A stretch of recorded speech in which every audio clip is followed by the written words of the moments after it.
வணக்கம். எல்லாம் வல்ல மூகாம்பிகையினுடைய அருளோடு இன்றைய சிந்தனைகள்.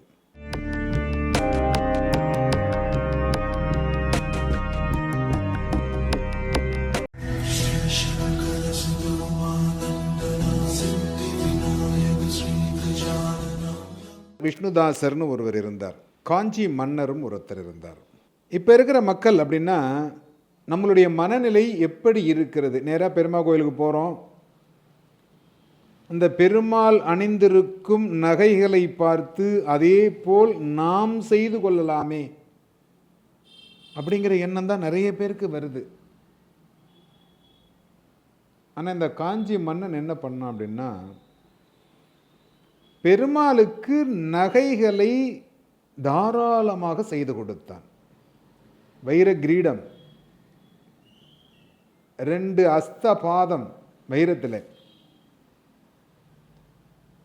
மார்பகத்தில் மகாலட்சுமி இருக்கா இல்லையா, அது வைரத்தில். இந்த மாதிரி எல்லாம் செஞ்சு கொடுத்தான். பக்கத்தில் இருக்கக்கூடிய தாயாருக்கும் எல்லா விதமான நகைகளும் செய்து கொடுத்தான். அன்றைக்கு சுவாமியை தரிசனம் செய்வதற்காக இந்த மன்னர் ஆலயத்திற்கு வந்து ஆலயத்திலே பெருமாளிடத்திலே, பகவானே, உனக்கு நான் வைர அட்டிகை, வைர மாலை, வைர கண்டிகை எல்லாம் செய்து கொடுத்திருக்கிறேன். உன் மீது வைத்திருக்கும் பக்தியால் தாயாருக்கும் காசு மாலை, வைர மாலை என்று மாங்கா மாலை அப்படின்னு நிறைய மாலைகள் செய்து கொண்டிருக்கிறேன்.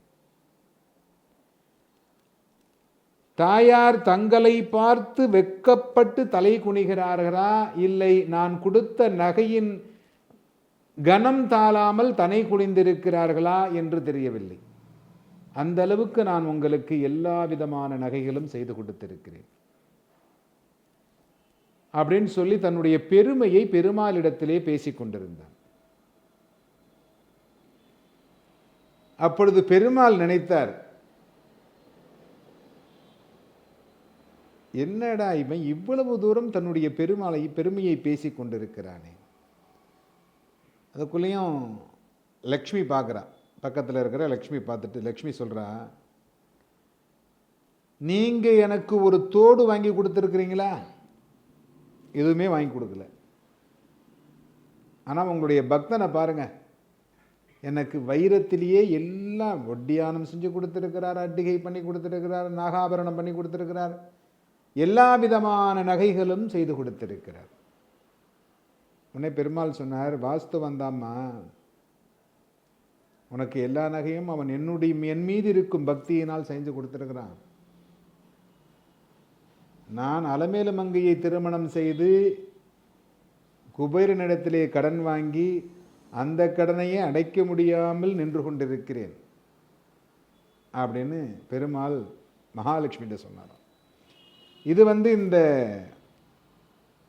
பக்தன் என்கின்ற மன்னனுக்கு தெரியாது. அவங்க பேசிக்கிட்டு இருக்காங்க. இந்த மன்னன் என்ன பண்ணுறான், தன்னுடைய தேரில் தங்க ரதத்தில் ஏறி வந்து கொண்டிருக்கிறான். அன்றைய தினம் பெருமாளை வழிபாடு செய்து கொண்டு அந்த அலங்காரங்களை கண்டு ரசித்து அதற்கு தட்சணைகள்லாம் நிறைய கொடுத்து இதே மாதிரி தினமும் செய்யணும்னு சொல்லிட்டு இவன் தேரில் வந்துக்கிட்டு இருக்கான். வரும்போது ஒருத்தர் ஒரு பெருமாளுக்கு துளசி மாலையை அணிவித்து பூஜை செஞ்சுக்கிட்டு இருக்கிறார். துளசி மாலையை அணிவித்து பூஜை செஞ்சுக்கிட்டு இருக்கிற போது இதை பார்த்தோன்னே இவனுக்கு பயங்கர கோபம். நேராக இங்கேருந்து போனான். இந்த மாதிரி கந்தல் துணியை கட்டி பெருமாளுக்கு ஒரு துளசி மாலையை போட்டு நீங்கள் பூஜை செய்து கொண்டு இருக்கிறீர்களே, இது பெரிய பாவம் அல்லவா, இதை முதலில் அப்புறப்படுத்துங்கள். அந்த பக்தன் சொன்னார், விஷ்ணுதாசர், சுவாமி, இது பக்தி. என்னால் என்ன முடியுமோ அதை செய்து நான் பக்தியை சமர்ப்பிக்கிறேன்.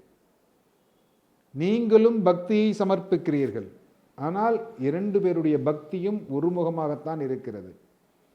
ஆனால் உங்களுடைய செல்வம் அங்கு செருக்காக தெரிகிறது. நான் அப்படி இல்லை. என்னுடைய வருமானத்திற்கு ஏற்றவாறு நான் செய்கிறேன் அப்படின்னு சொன்னார். இந்த மன்னருக்கு கோபம். இவனை நாடு கடத்து அப்படின்னு சொல்லிட்டார்.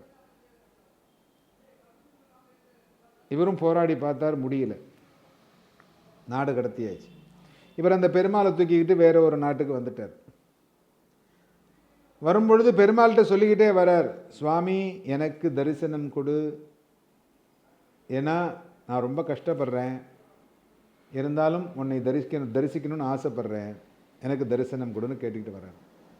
இங்கே வந்து இந்த பெருமாளுக்கு தினமும் பூஜைகள் செய்து கொண்டிருக்கிறார். இவருடைய வருமானத்திலே பெருமாளுக்கு மதிய உணவு மட்டும் படைக்கப்படுகிறது. அதை படைத்து அதையே இவர் எடுத்துக்கொண்டு உணவாக எடுத்துக்கொண்டு வாழ்ந்து கொண்டிருக்கிறார். அன்றைய தினம் படைத்துவிட்டு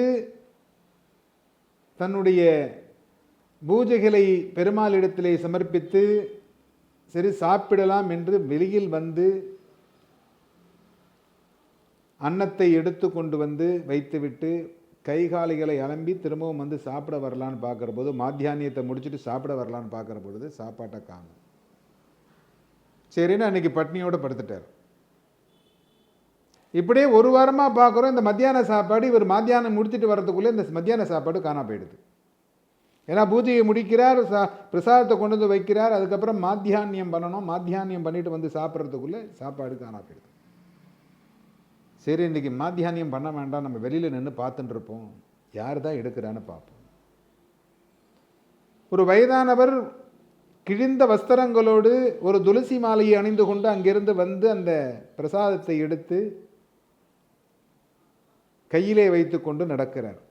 இதை பார்த்து விட்டார் தாசர். இந்த தாசர் என்ன பண்றார், உடனே அந்த மனிதரை நோக்கி செல்லுகிறார்.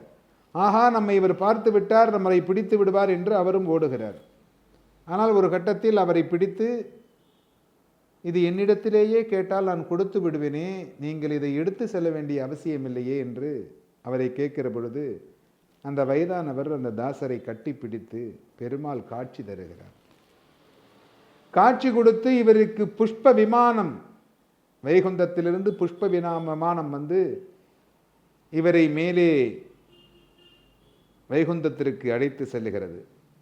அப்பொழுது காஞ்சி மாநகரத்தில் இந்த மன்னர், காஞ்சி மன்னர் ஒரு யாகம் வளர்த்து கொண்டிருக்கிறார், பெருமாளை தரிசிக்க வேண்டும் என்று. அப்பொழுது புஷ்ப விமானத்தில் இந்த தாசர் செல்லுவதை பார்க்கிறார். ஆஹா, தவறு செய்து விட்டோமே, பக்தி என்பது பணத்தினால் மட்டும் செலுத்த முடியாது என்பதை உணர்ந்து கொண்டார். பக்தி என்பது உள்ளிருந்து நம் மனதிலிருந்து வர வேண்டும்.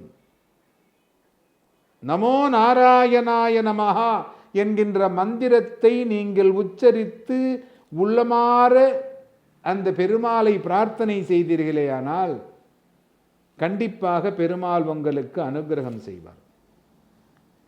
அப்படிப்பட்ட அந்த பக்தியை மெச்சி அந்த காஞ்சி மன்னர் யாகத்திலே விழுந்து தற்கொலை செய்து கொள்ளலாம் என்று நினைக்கிறார். அப்பொழுது பெருமாள் காட்சி கொடுத்து அவருக்கும் அனுகிரகம் செய்து எல்லோரையும் நல்ல விதமாக இருக்க வேண்டும் என்று அருளாசி வழங்குகிறார். எல்லோரும் இன்புற்றிருக்க சுவாமிநாத சுவாமியை பிரார்த்தனை செய்கிறோம்.